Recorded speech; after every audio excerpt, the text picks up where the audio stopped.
আসসালামু আলাইকুম রহমতুল্লাহি ওয়া বারাকাতুহু। শীতের মৌসুম চলছে। শীতের মৌসুম কোরআনের তাফসিরের মৌসুম, ওয়াজ মাহফিলের মৌসুম, ইসলামী মহাসম্মেলনের মৌসুম। আমরা যারা মুসলমান, আমাদের জন্য কোরআন এবং সুন্নাহকে অনুসরণ করা, মানা আমাদের উপরে অত্যন্ত গুরুত্বপূর্ণ বিষয়।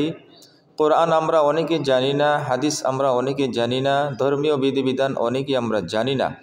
সাধারণ মানুষদেরকে জানানোর উদ্দেশ্যেই বাংলাদেশের প্রত্যন্ত অঞ্চল থেকে শহর বন্দর রাজধানী পর্যন্ত তাফসির কোরআন মাহফিল হয়ে থাকে, ইসলামী মহাসম্মেলন হয়ে থাকে, বিরাট ওয়াজ মাহফিলের আয়োজন করা হয়ে থাকে। এটা আমাদের জন্য অত্যন্ত একটা ভালো কাজ, বাংলাদেশের মানুষের জন্য, মুসলমানদের জন্য অত্যন্ত গুরুত্বপূর্ণ একটা বিষয়। ওয়াজ মাহফিল হলো বরকতের জিনিস, রহমতের জিনিস, শান্তির জিনিস, জান্নাতি পরিবেশ হয়ে থাকে। কিন্তু বর্তমানে লক্ষ্য করছি গত কয়েক বছর ধরে যে স্থানে তাফসিরুল কোরআন মাহফিল, ইসলামী মহাসম্মেলন হচ্ছে, তার পাশাপাশি জোহরের নামাজের পর থেকে সন্ধ্যা পর্যন্ত অনেক দোকানিরা দোকানদারি করার উদ্দেশ্যে আসে। প্রায় দেখা যায় হাজার হাজার মানুষ, শত শত মানুষ একসাথে দোকানে বিভিন্ন কেনাকাটায়, বিভিন্ন মার্কেটিংয়ে নারী পুরুষ একাকার হয়ে চলে।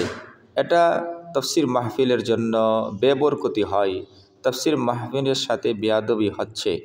যতটুকু লক্ষ্য করতে পারছি, যুবক যুবতীরা গ্রামের সহজ সরল নারী পুরুষ একাকার হয়ে বিভিন্ন রকমের বিজনেস, বিভিন্ন রকমের আড্ডা, বিভিন্ন রকমের ঘোরাঘাড়ি করছে, যেটা কোরআন সুন্নাহ পরিপন্থী, তাফসির কোরআন মাহফিলের পরিপন্থী।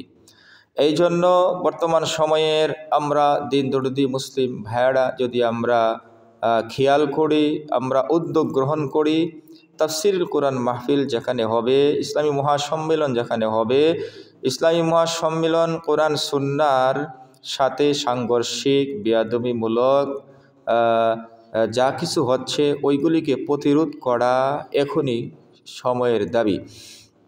আমরা যদি সবাই এই উদ্যোগটা গ্রহণ করি, এই যারা ব্যবসা করে, ব্যবসার জন্য আলাদা মার্কেট আছে, দোকান আছে, শহরে আছে, ওখানে তারা ব্যবসা করবে, ওখানে তারা কেনাকাটা করবে।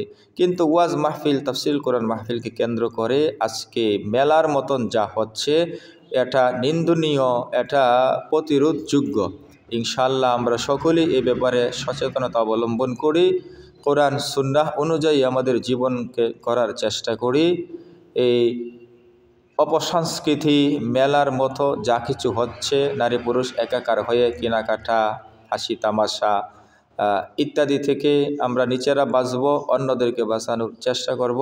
আল্লাহ তাআলা আমাদের সকলকে তৌফিক দান করুন। আমিন। ওয়া মা আলাইনা ইল্লাল বালাগ।